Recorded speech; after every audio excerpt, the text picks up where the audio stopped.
बोलिए गोविंद गुरु महाराज की, बोलिए मामा बालेश्वर की, बोलिए गोटी अम्बा की। आज बेटा भूखे कलम दे आदिवासी अधिकार दिवस के उपलक्ष्य में हम क्या करें, इस आदिवासी तीर्थ स्थल गोटियांबा के इस प्रांगण में आयोजित इस कार्यक्रम में विशेषकर सबसे पहले हमारे जो मंच पे विराजमान इस क्षेत्र के अंदर और पूरे देश के अंदर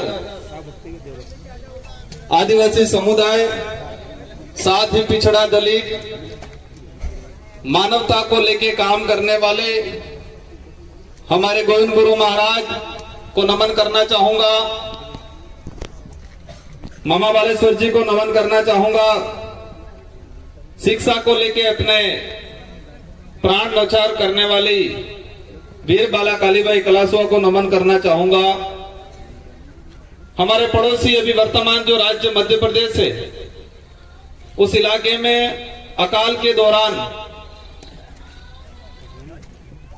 जो बड़े सेठ हुआ करते थे, गरीबों को अनाज सस्ते दाम पे खरीद के पूरे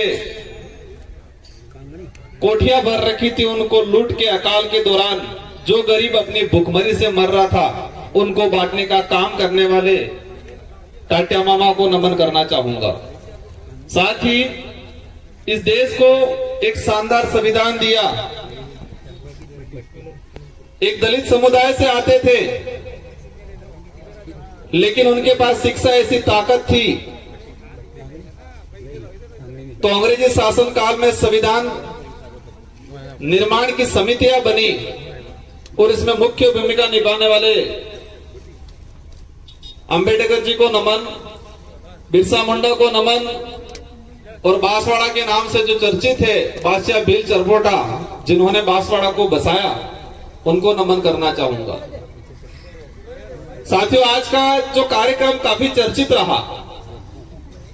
कुछ लोगों ने इस कार्यक्रम को काफी चर्चित बना दिया।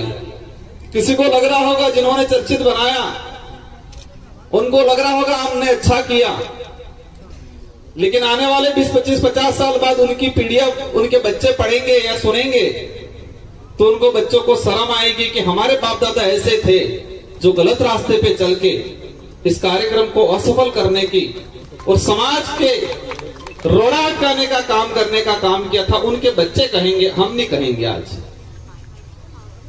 हमारा कार्यक्रम का मुख्य टाइटल जो उद्देश्य था, विश्व आदिवासी अधिकार दिवस।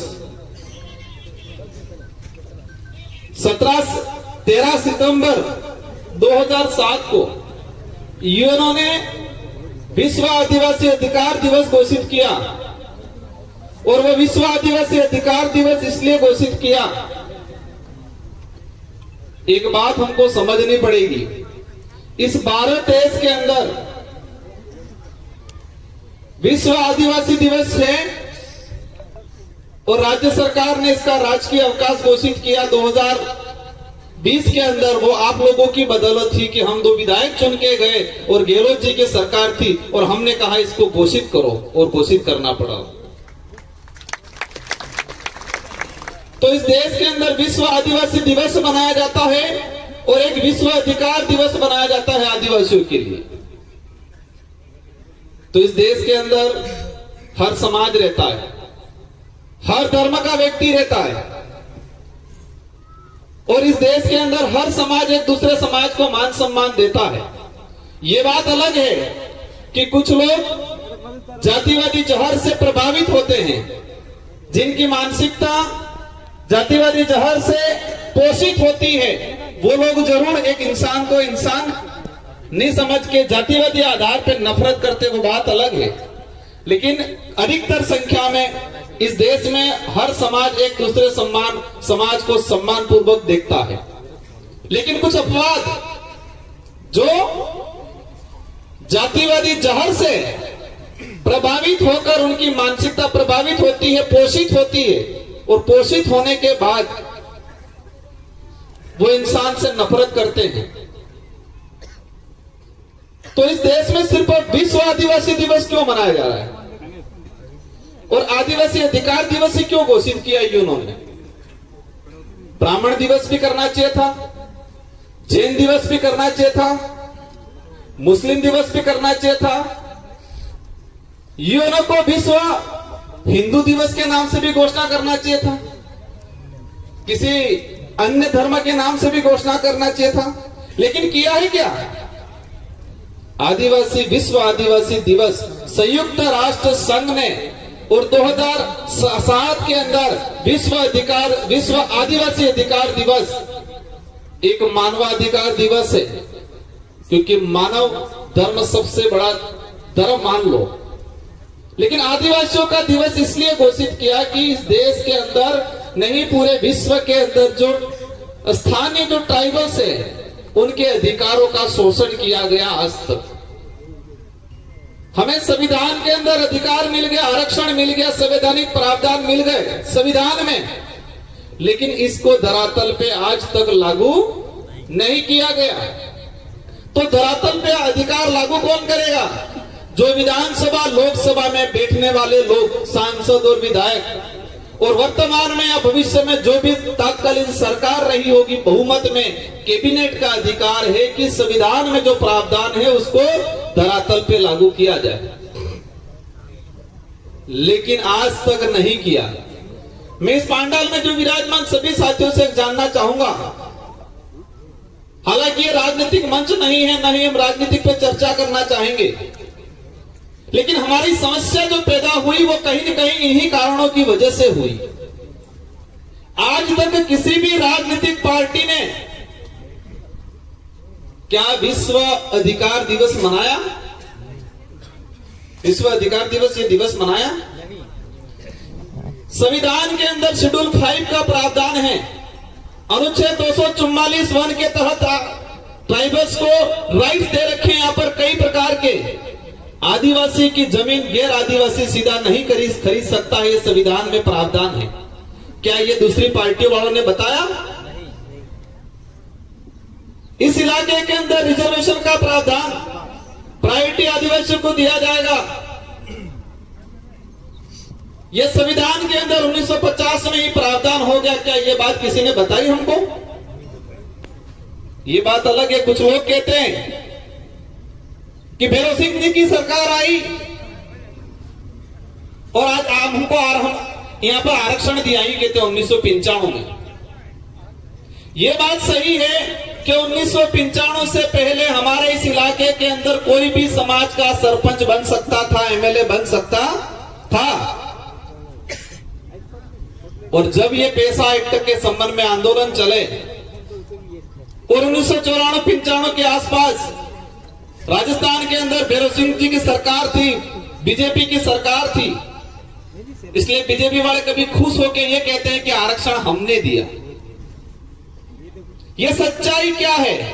सच्चाई ये है कि सुप्रीम कोर्ट के अंदर एक याचिका दायर की कि संविधान में 1995 से ये प्रावधान है कि शेड्यूल 5 और शेड्यूल 6 का जो क्षेत्र है वहां पर शासन और प्रशासन में 100% रिजर्वेशन ट्राइबल को मिलना चाहिए। इसके बावजूद भी आप शासन के अंदर, मतलब शासन में सरपंच, प्रधान, जिला प्रमुख, एमएलए, एमपी, ये शासन हो गया, और प्रशासन मतलब अपने सरकारी नौकरी। तो संविधान में प्रावधान था और उसको लेके सामाजिक सेवी, नॉर्थ ईस्ट का समाज सेवी था, उसने सुप्रीम कोर्ट में याचिका दायर की कि देश के अंदर संविधान के अनुरूप शेड्यूल 5 के प्रावधान लागू नहीं है। और सुप्रीम कोर्ट ने डंडा किया सभी सरकारों को। राजस्थान के अंदर उसमें भैरव सिंह जी की सरकार थी और कहा कि संविधान में प्रावधान है, आप लागू कहीं क्यों नहीं कर रहे हो, और उनको मजबूरन लागू करना पड़ा उस समय। इससे क्लियर ये होता है कि किसी पार्टी वाले ने आरक्षण नहीं दिया है। आरक्षण हमारे बाप दादाओं ने लड़ झगड़ के अंग्रेजों से, राजा रजवाड़ों से, मुगलों से संविधान के अंदर प्रावधान करवाया। 1875 का जो अधिनियम था उसमें यह शेड्यूल 5 का प्रावधान हुआ और 1950 के अंदर संविधान के अंदर एज इट इज इसको लिया गया। हमारा विषय यह था आज